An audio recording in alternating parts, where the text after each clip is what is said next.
At 0220 hours on September 19, 1940, Witold Pilecki stood in a line of 2,000 Polish men packed into a dirt courtyard surrounded by barbed wire at Auschwitz concentration camp. SS guards moved along the line with clipboards assigning prisoner numbers. When they reached Pilecki, they marked him as prisoner 4859, no name, just a number tattooed on his left forearm. The SS guards told him he would never leave this place. They told him the average life expectancy at Auschwitz was 3 months. They told him he would die here. The guards were correct about most prisoners. They were wrong about Pilecki. He had no intention of dying at Auschwitz. He intended to survive long enough to organize a resistance network inside the camp, gather intelligence on Nazi atrocities, establish communication with the outside world, and report everything he learned to Polish resistance headquarters in Warsaw. Then, after approximately 2.5 years, he would escape and deliver a comprehensive report documenting the systematic extermination of Jews, Poles, and Soviet prisoners occurring at Auschwitz. The plan was insane. Auschwitz, in September 1940, was a slave labor camp where prisoners were worked to death, beaten randomly, shot for minor infractions, and subjected to medical experiments. The SS had designed the camp to be escape-proof. It was surrounded by multiple fences, watchtowers, patrols, and searchlights. Prisoners who attempted escape were hunted with dogs and executed publicly as warnings. The SS boasted that no one escaped from Auschwitz alive. Witold Pilecki was about to prove them wrong, but first he had to survive long enough to build his resistance network. And before that, he had to explain to his fellow prisoners why a Polish cavalry officer had deliberately walked into a Nazi roundup 2 days earlier and allowed himself to be arrested and sent to Auschwitz when he could have easily evaded capture. The explanation would define everything that followed. Witold Pilecki was born on May 13, 1901 in Olonets, Russian Karelia, where his family had been deported during Russian suppression of Polish independence movements. He was the fourth of 5 children. His father, Julian Pilecki, was a Polish patriot who taught his children that Poland, partitioned between Russia, Prussia, and Austria since 1795, would someday be independent again. Poland achieved independence in 1918 after World War I. The Pilecki family returned immediately. Witold was 17 years old. In 1918, Pilecki joined the Polish army as a volunteer. He fought in the Polish-Soviet War of 1919 to 1921, serving in cavalry reconnaissance units. He was wounded twice, decorated for valor, promoted to corporal. After the war, he attended university, studied agriculture, married Maria Ostrovska in 1931, and settled on a farm in Sukurcha. He had 2 children, Andrzej, born in 1932, and Zofia, born in 1933. Pilecki remained in the cavalry reserves, attending annual training, maintaining his commission. On September 1, 1939, Germany invaded Poland. Pilecki mobilized with his cavalry regiment. For 3 weeks, Polish forces fought against overwhelming German superiority in armor, aircraft, and artillery. On September 17th, the Soviet Union invaded Poland from the east, implementing the secret protocols of the Molotov-Ribbentrop Pact. Poland was crushed between 2 totalitarian powers. The Polish government fled to Romania. The military collapsed. By October 6th, organized Polish resistance had ended. Except it hadn't. Pilecki and thousands of other Polish soldiers refused to surrender. They dispersed into forests, cities, and towns, forming underground resistance networks. Pilecki made his way to Warsaw. On November 9, 1939, he co-founded the Secret Polish Army, one of the first resistance organizations in occupied Poland. The organization's mission was intelligence collection, sabotage, and preparation for eventual uprising when Allied forces returned to liberate Poland. Pilecki commanded a unit responsible for recruiting members, establishing safe houses, and gathering intelligence on German military dispositions. Through 1939 and early 1940, the Gestapo systematically arrested Polish intelligentsia, military officers, teachers, priests, professionals. The arrests were part of Operation Tannenberg, designed to decapitate Polish society by eliminating anyone capable of leading resistance. Thousands were executed immediately. Thousands more were sent to concentration camps. The largest camp was Auschwitz, established in May 1940 near the Polish town of Oświęcim. Initial prisoners were Polish political prisoners, resistance members, and intellectuals. The SS used them as slave labor to construct the camp facilities. By August 1940, Polish resistance had almost no intelligence about what was happening inside Auschwitz. Prisoners sent there disappeared. Letters were censored. Families received death notifications weeks or months after prisoners died with no details about cause of death. The camp was a black hole. Polish resistance headquarters in Warsaw needed intelligence. How many prisoners were held there? What were conditions like? Were prisoners being executed or worked to death? Was there any possibility of organizing resistance inside the camp? Could prisoners be rescued or helped to escape? No one wanted to investigate. Investigating meant entering Auschwitz. Entering meant being arrested.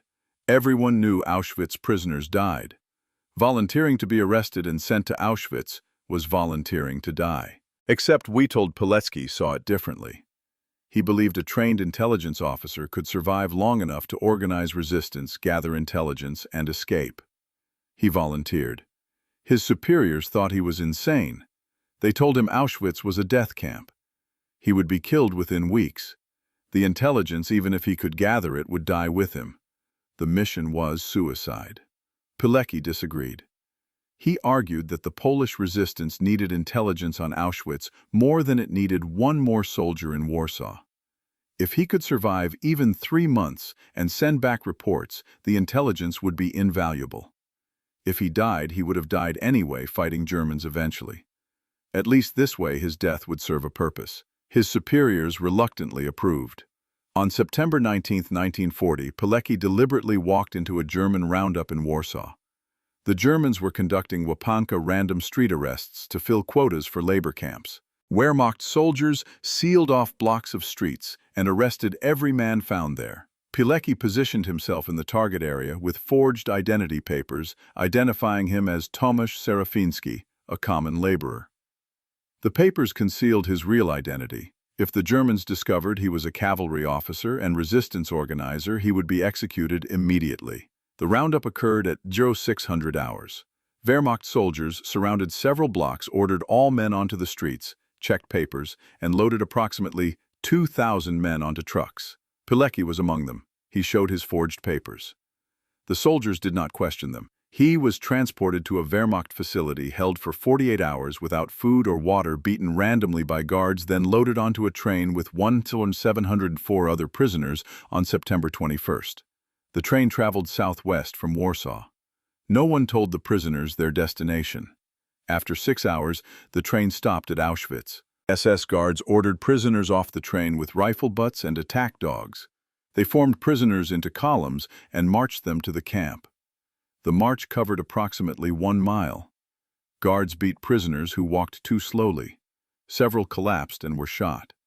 The rest reached the camp gates at 2200 hours on September 21, 1940. The gates bore the inscription, Arbeit macht frei, work makes you free. It was a lie. Work at Auschwitz made you dead. Pilecki and 1,704 other prisoners entered the camp. They were ordered to strip naked, had their heads shaved, were issued striped prison uniforms, and received prisoner numbers tattooed on their left forearms. Pilecki became number 4859. The processing took 4 hours. During processing, SS guards beat prisoners randomly. They set attack dogs on anyone who moved too slowly. They shot prisoners who protested or resisted. By 300 hours on September 22nd, when processing was complete, 80 prisoners were dead. The survivors were marched to barracks. Each barrack was designed for 50 people. The SS packed 400 prisoners into each. There were no beds, just wooden platforms. Prisoners slept on bare boards pressed against each other. The barracks had no heat. September nights in southern Poland were cold temperatures near freezing. Prisoners had only thin striped uniforms. Many developed pneumonia within days. At 04:30 hours on September 22nd, whistles blew.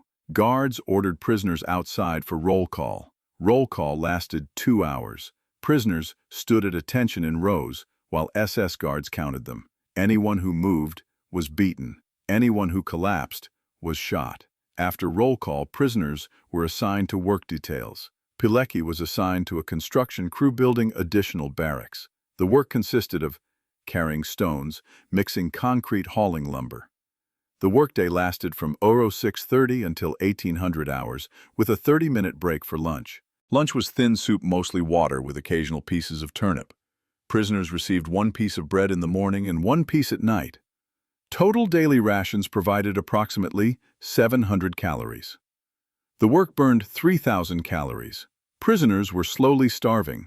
Guards beat prisoners throughout the workday. They beat prisoners who worked too slowly. They beat prisoners who worked too fast, accusing them of trying to make other prisoners look bad. They beat prisoners randomly for entertainment. They set dogs on prisoners. They shot prisoners who collapsed from exhaustion. The violence was systematic, designed to terrorize and degrade. The SS wanted prisoners to understand they were subhuman, that their lives had no value, that they existed only to work until they died. Pilecki watched this for 3 days. He identified patterns. Guards were more violent in the morning when prisoners were fresh and more likely to resist. Guards were less attentive in the evening when prisoners were exhausted. Certain guards were sadistic and targeted prisoners who showed any spirit. Other guards were merely indifferent and could be avoided. The camp had a rigid hierarchy. SS guards were at the top. Below them were capos, prisoner functionaries who supervised work details. Capos were often criminals selected because they were brutal enough to enforce SS orders, but some capos were decent men, forced into impossible positions. Identifying which capos could be trusted was critical. By his 4th day, Pilecki had identified 3 prisoners who might be recruitable. One was Colonel John Dering, a physician who had been arrested in Warsaw. Another was Major Jerzy Dewirion, a cavalry officer. The third was Lieutenant Witold Pilecki, an infantry officer. All 3 were educated, disciplined, and had not yet broken under the camp's brutality.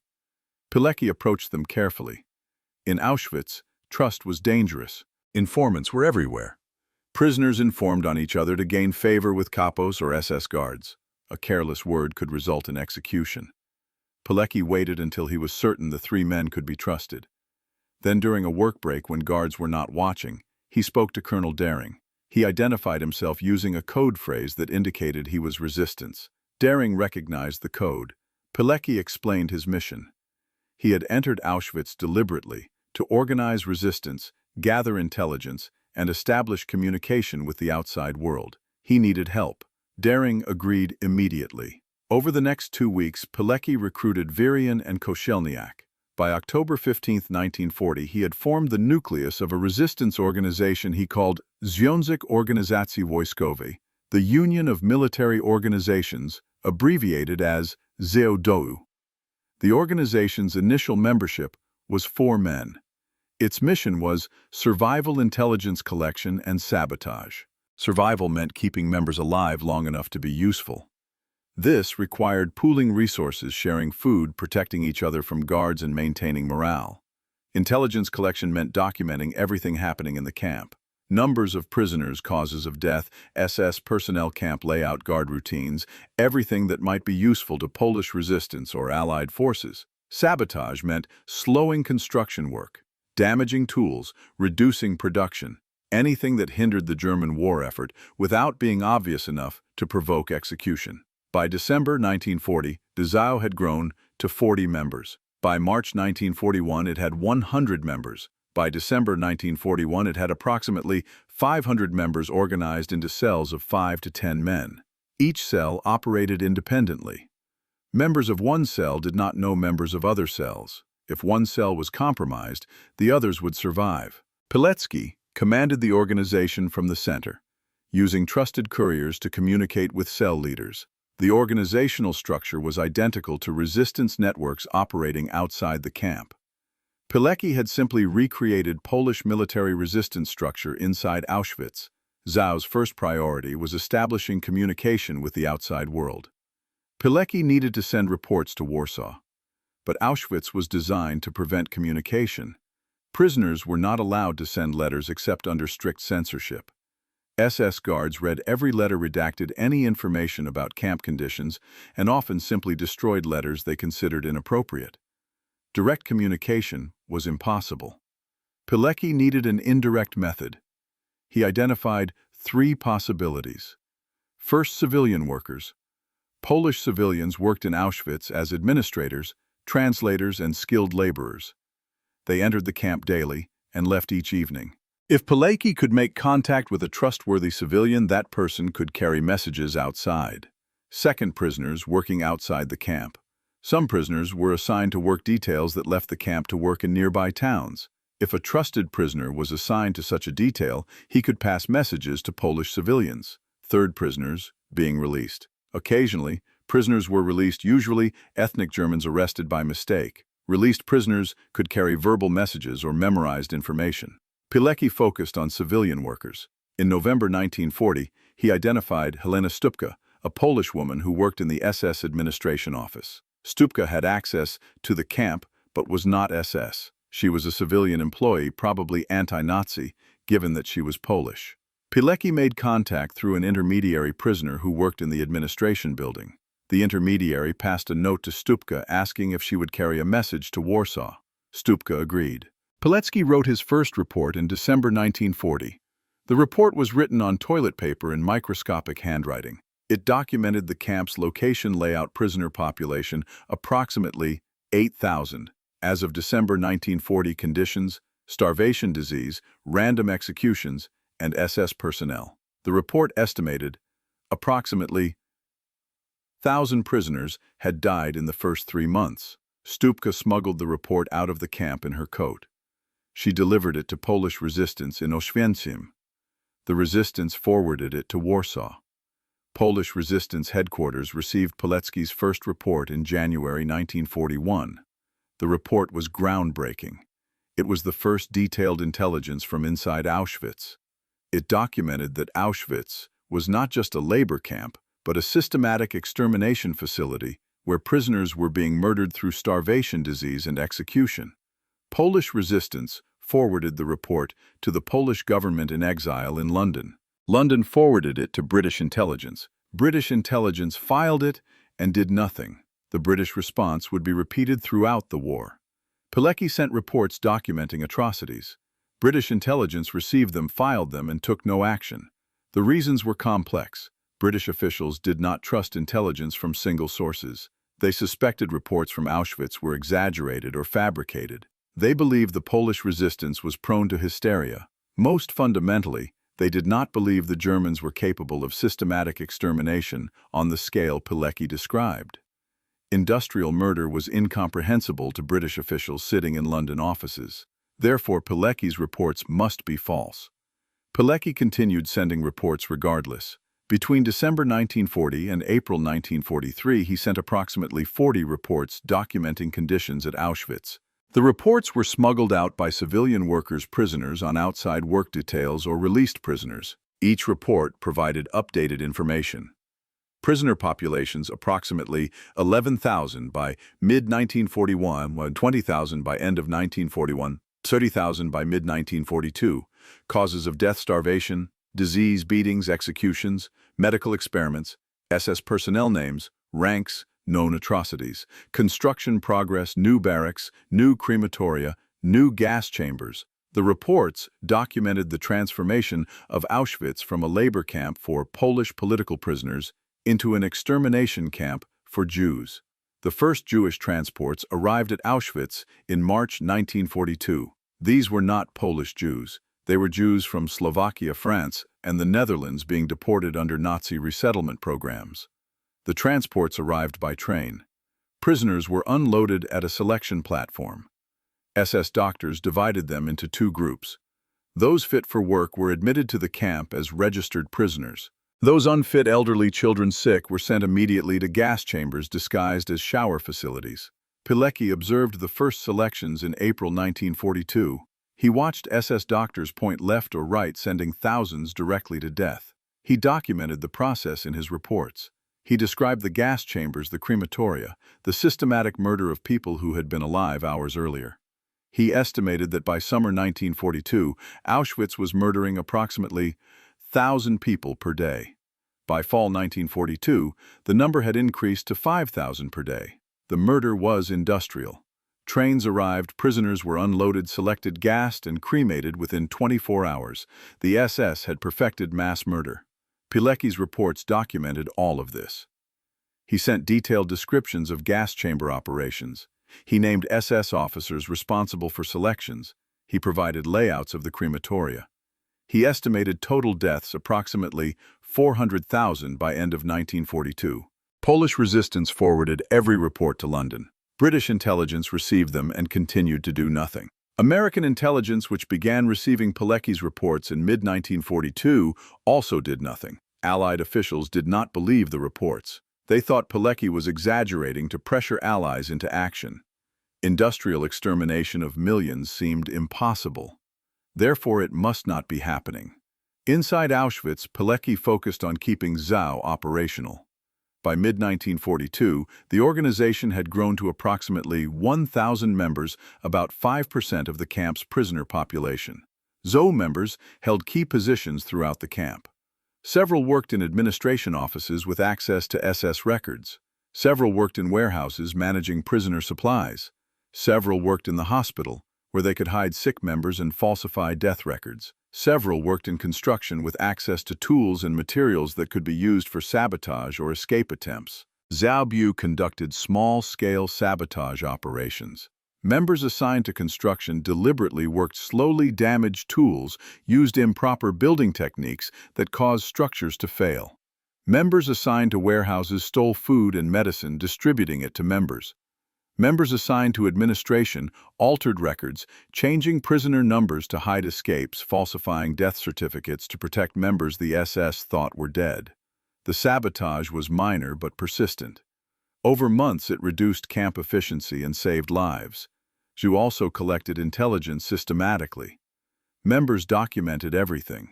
They memorized SS guard names and faces. They noted construction projects. They tracked prisoner transports. They estimated deaths. They identified capos who were brutal and capos who were decent. They mapped guard posts, patrol routes, and security weaknesses. All of this intelligence was compiled into reports that Pilecki sent to Warsaw. By 1942, Polish resistance had more detailed intelligence on Auschwitz than German headquarters in Berlin.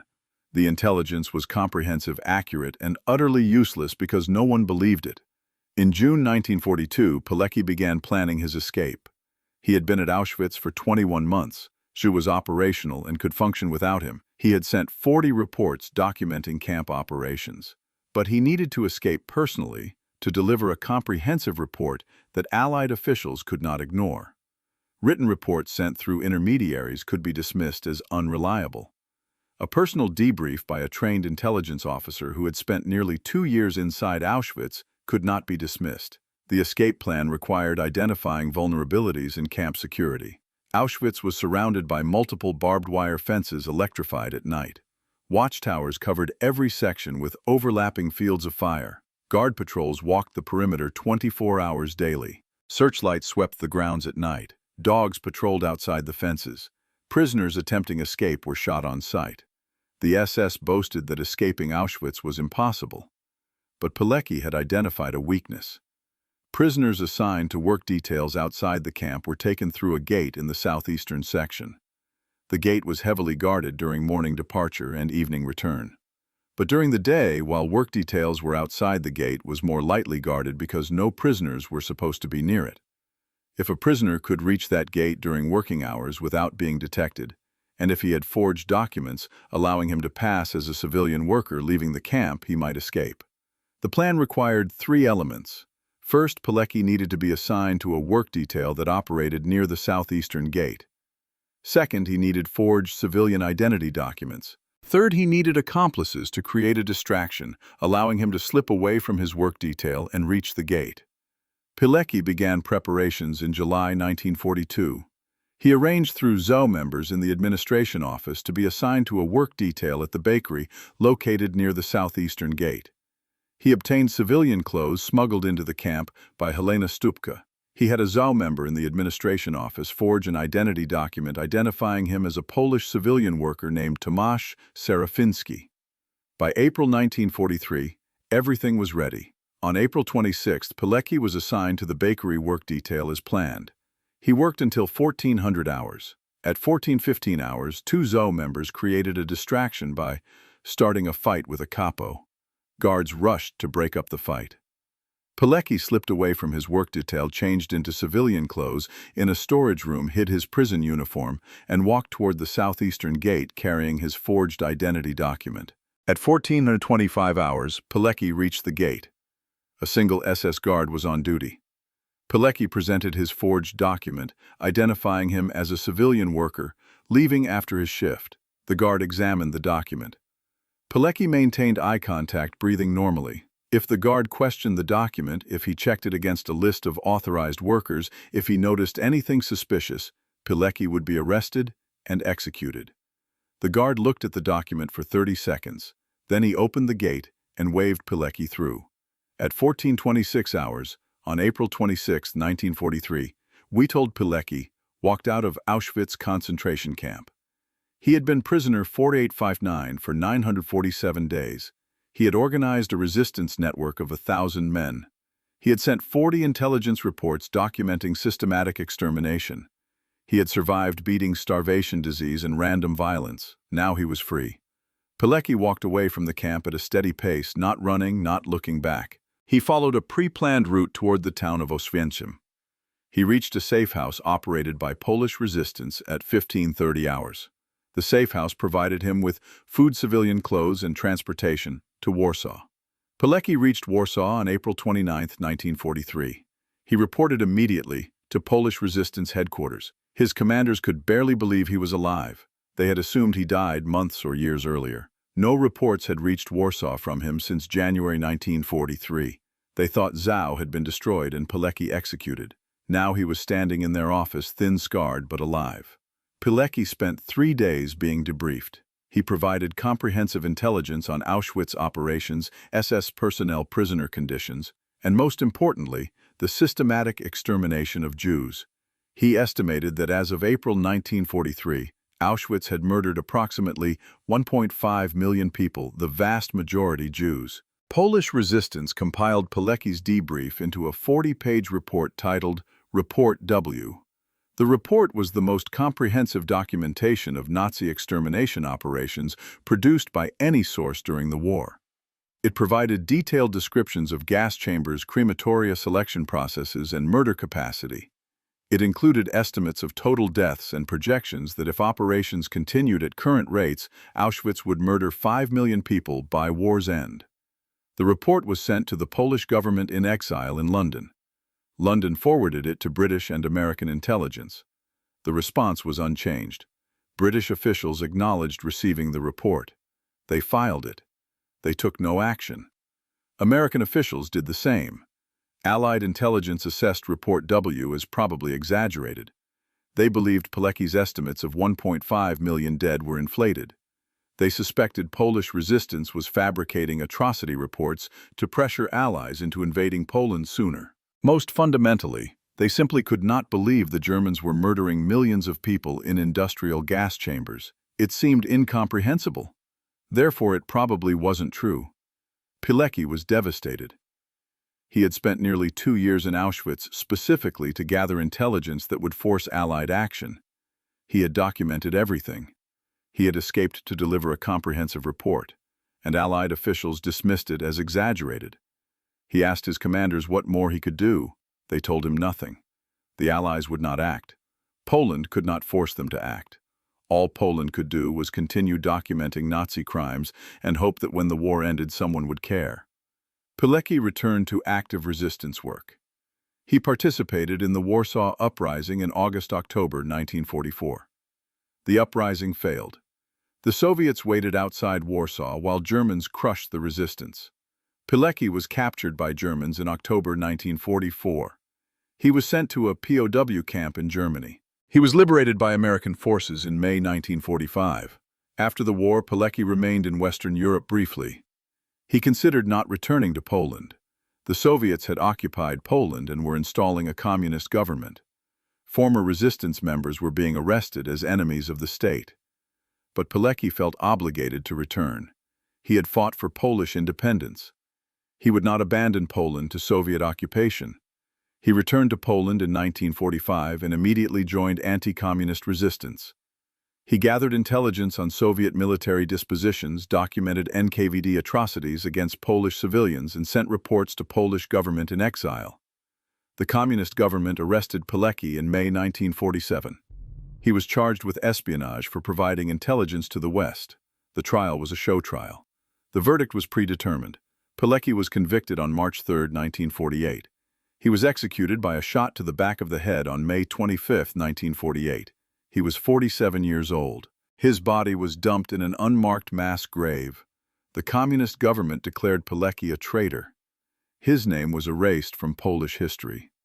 His family was harassed. His wife and children were denied education and employment opportunities. Mentioning Pilecki's name publicly was dangerous. He became a non-person erased from history by a government that considered resistance to totalitarianism a crime. The suppression lasted 41 years. In 1989, communism fell in Poland. Democratic government was restored. The process of rehabilitating victims of communist persecution began. In 1990, Pilecki's case was reviewed. The 1948 conviction was overturned. Pilecki was posthumously promoted to colonel. In 2006, he was awarded the Order of the White Eagle, Poland's highest civilian honor. In 2013, he was awarded the Order of Merit of the Republic of Poland. Memorials were erected in Warsaw, Auschwitz, and his hometown. Pilecki's Auschwitz reports, which had been dismissed by Allied intelligence during the war, were declassified and studied by historians. The reports were found to be remarkably accurate. Pilecki's estimates of deaths, his descriptions of gas chamber operations, his documentation of SS personnel, all were verified by post-war investigations. In cases where Pilecki's reports differed from SS records, historians generally concluded Pilecki was more accurate because SS records were falsified to hide crimes. Pilecki had been right about everything. The Allies had simply chosen not to believe him. The moral judgment of Allied inaction remains controversial. Could the Allies have bombed Auschwitz? Technically, yes. American bombers flew missions over Silesia in 1944 and could have struck Auschwitz. Would bombing have saved lives? Unknown. Destroying gas chambers might have temporarily reduced killing capacity, but the SS could have rebuilt them or used other methods. Bombing the rail lines might have delayed transports, but the SS could have rerouted them. The debate continues among historians. What is certain is that Allied officials had detailed intelligence about Auschwitz from Pilecki's reports in 1942, a full year before mass extermination reached its peak. They chose not to act. The reasons were complex competing military priorities, disbelief, antisemitism, bureaucratic inertia. The result was that millions died while Allied officials filed reports documenting their murders. Pilecki's legacy is not the Allied inaction.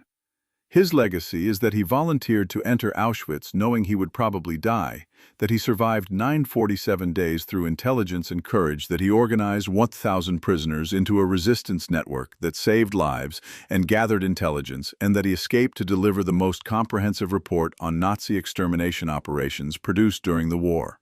He did this knowing his reports would be dismissed. He did it anyway because documenting Nazi crimes was necessary, even if no one acted on the intelligence. The technical achievement is extraordinary. Pilecki survived Auschwitz for 947 days when average life expectancy was 90 days. He recruited 1,000 members into a clandestine organization in an environment where any prisoner could be an informant. He sent 40 intelligence reports from inside a camp designed to prevent all communication with the outside world. He escaped from a facility the SS claimed was escape-proof. He did all of this while maintaining his cover as an ordinary prisoner, performing slave labor, avoiding beatings and executions, and remaining sane in an environment designed to break human psychology. The psychological achievement is even more remarkable. Pilecki entered Auschwitz voluntarily. He knew what he was accepting: starvation, disease, violence, probable death. He accepted it because gathering intelligence was more important than his life. That calculation required extraordinary moral clarity. Most people cannot make such calculations. They value their own lives too highly. Pilecki valued intelligence more than survival. He would live as long as necessary to complete his mission, then he would escape and deliver his report. If he died before completing the mission, his death would have meaning because someone else would continue the work. This mentality sustained him through 947 days of hell. Every beating, every starvation ration, every execution he witnessed all were endured because the mission required survival. He could not gather intelligence if he died. Therefore, he would not die until the mission was complete. The determination was absolute. The human cost was severe. Pilecki never fully recovered psychologically from Auschwitz. His family said he had nightmares for the rest of his life. He woke screaming. He could not sleep in enclosed spaces. He startled at sudden noises. The trauma was permanent.